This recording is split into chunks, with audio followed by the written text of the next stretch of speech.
students lose easy marks on paper 1 question 2, they spot a technique, but they stop at description. And if you want a grade 9, you've got to move from spotting to analysing. You've got to explain why the writer has chosen the words or the words they have, what effect they were trying to create. So you've got to really think about the intention of the writer. Now we're going to look at the November 2020 paper. Here's the question, and it's asking you, how does the writer use language to describe the garden? So my first tip is look at the question first before you reread this section. So you will have read the whole of the source. You can go into the AQA website and download it, and I would really recommend that you do that. I'm going to be doing more videos on this paper, question 3, question 4, question 5, in the coming days. So it would be worth having a look at that. So here we've got the extract. Just before I read it, I'll just give you a bit of context. This passage comes from a story where Rosie and her children have just moved into a new house, and this extract is looking at the bottom half of the garden, which is wild and unsettling. So as you listen, think about how the writer makes the garden feel more than just a setting. It's almost like a character in its own right. So have a listen to this.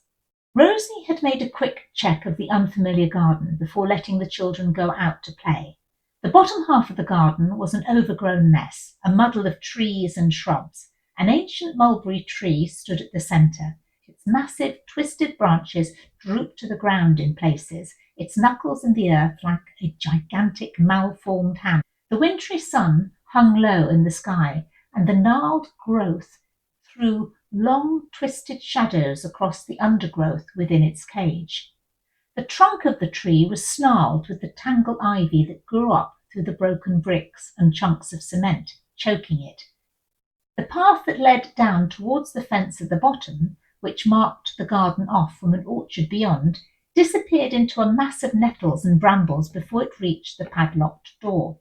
Okay, how does the writer use language here to describe the garden? Now, here what you've got to do is, first of all, you've got to think about which words or phrases jump out at you and why.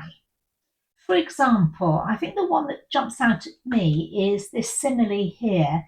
Its knuckles on the earth like a gigantic malformed hand. That not only gives a visual description, but it also has other connotations.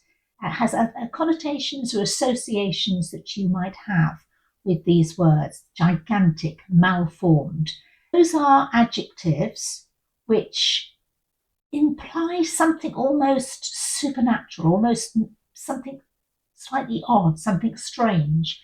And that helps to prepare the reader for the rather supernatural events of this passage. So let's have a look at that. Its massive twisted branches droop to the ground in places, its knuckles in the earth like a gigantic malformed hand. What does gigantic malformed hand make you picture? If you want to, you can just pause the video and have a think about that. What comes to your mind? Because when you're analysing language, you do want to actually use your imagination. That's what the writer wants you to do. He wants to get a picture in your mind. And that picture has got to create in you a certain feeling. And part of analysis is being in touch with that, and being in touch with your imagination, being in touch with how what you imagine makes you feel. What extra layer of meaning could the word malformed add? So malformed, it's not as if it's somehow slightly supernatural, perhaps even a bit threatening. So how does that make you feel? Does it make you feel slightly unsettled, as if something's slightly not quite right?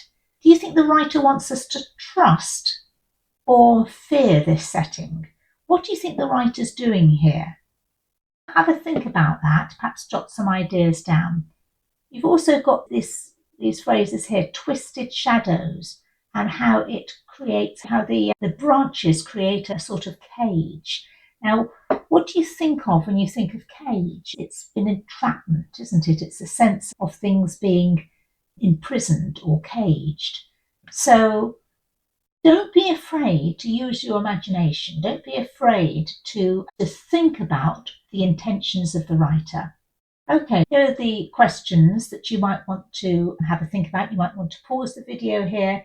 Which adjectives stand out to you? What does the simile make you picture?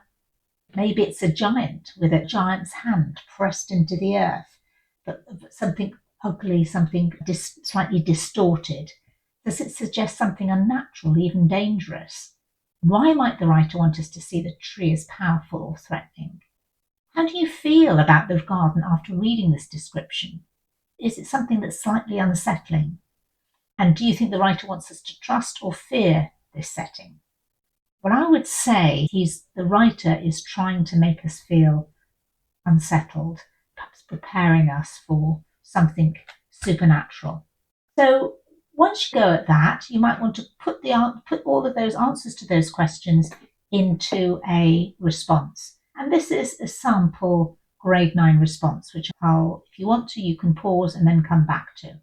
Have a think about, why is this a good response? Why is this a grade 9 response? It's not a full response, because you need to write a bit more than this, but it's a good start. So the writer describes the tree as having massive twisted branches and compares its roots to a gigantic malformed hand. The use of twisted implies something sinister and unnatural, while the simile personifies the tree, making it seem threatening, as though it is deliberately gripping the earth. This makes the garden feel hostile and dangerous, as if it is under the control of a malevolent force. It also reinforces the theme of the supernatural, echoing the strange girl's sudden appearance and disappearance elsewhere in the passage. So why is this a top-level response? First of all, it picks out specific word choices, like malformed, and then it explores the connotation and the layers of meaning, what these words imply, this grotesque, this gigantic malformed hand. There's something grotesque or monstrous or natural about that. It also explains the effect on the atmosphere, that it's hostile, it's potentially malevolent. And it also links to the wider text theme, the fact that there is a hint of the supernatural, and they're linking it to the girl's appearance and disappearance. I hope this has been helpful. In summary, what I would say to do with question 2, first of all, look at the question, think about what is the question asking, and what do you think is the intention of the writer? What atmosphere are they trying to create? Then start picking your words and phrases, and you'll need to pick out more than one word or phrase. The examiners will have chosen a passage that is rich with language, so you should have plenty to write about. Then explore the effect of that word or phrase. What does it make you imagine? What does it make you feel? And if you can look at more than one interpretation, if you can add in layers of meaning, that is what the examiners they want to be able to see that you are responding really thoughtfully, looking at the connotations of the words. And obviously at the end, you want to link it to the effect on the reader and the intention of the writer. And if you can link it to the wider passage as well, that would be even better. Yes, we will be doing some more on this question tomorrow. So good luck.